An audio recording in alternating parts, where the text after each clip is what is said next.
என்னுடைய சப்ஸ்கிரைபர் இவங்களுக்கு என்ன டவுட்னு பாத்தீங்கன்னா, இவங்களுக்கு காப்பிரைட் பிரச்சனை வந்துருச்சு. ஸோ வியூஸ் போலன்னு சொல்லியிருக்காங்க. ஃபர்ஸ்ட் ஆஃப் பாத்தீங்கன்னா உங்க சேனலுக்கு நிறைய டைப்ல வியூஸ் போகாமல் இருக்கும். நீங்க கண்டென்ட் மாத்தி போட்டிருப்பீங்க. நெக்ஸ்ட் பாத்தீங்கன்னா மத்தவங்களுடைய கண்டென்ட் எடுத்து போடும்போது நல்லா வியூஸ் போகும். உங்களுடைய ஓன் கண்டென்ட் போடும்போது வியூஸ் போகாது.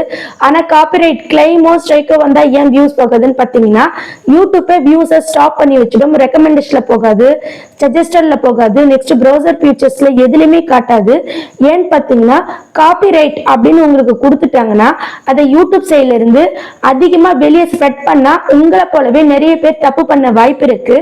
அதனால வியூஸை கொடுக்க மாட்டாங்க. உங்களுடைய பழைய ஆடியன்ஸ் மட்டும்தான் சேனல் பேஜ்குள்ள வந்து பார்ப்பாங்க. மற்றபடி ரெக்கமெண்டேஷன்லயோ சஜஸ்டட்லயோ போகாது. இன்னும் உங்க மேல தப்பு இருக்கு. ஸோ நீங்க அந்த காப்பிரைட் கிளைமை சரி பண்ணுங்க. எப்படி சரி பண்றதுன்னு சொல்லிட்டு நான் வீடியோ போட்டிருக்கேன். ஃபர்ஸ்ட் கமெண்ட்ல கொடுக்குறேன், தயவு செஞ்சு சரி பண்ணுங்க. அதுக்கப்புறம் பாத்தீங்கன்னா வியூஸ் போகும். நெக்ஸ்ட் எல்லாருமே யூடியூப் ரூல்ஸை தெரிஞ்சுக்கிட்டு வீடியோ போடுங்க. ஏன்னா உங்களுடைய உழைப்பு கடைசியில பாத்தீங்கன்னா ரீயூஸ்டு அப்படின்னு சொல்லிட்டு ரிஜெக்ட் ஆயிடும். நீங்க ஸ்டார்டிங்லேயே ரீயூஸ்ட பத்தி தெரிஞ்சுக்கங்க. கண்டிப்பா எல்லா யூடியூபர்ஸுமே ரீயூஸ்ட பத்தி தெரிஞ்சுக்கணும்.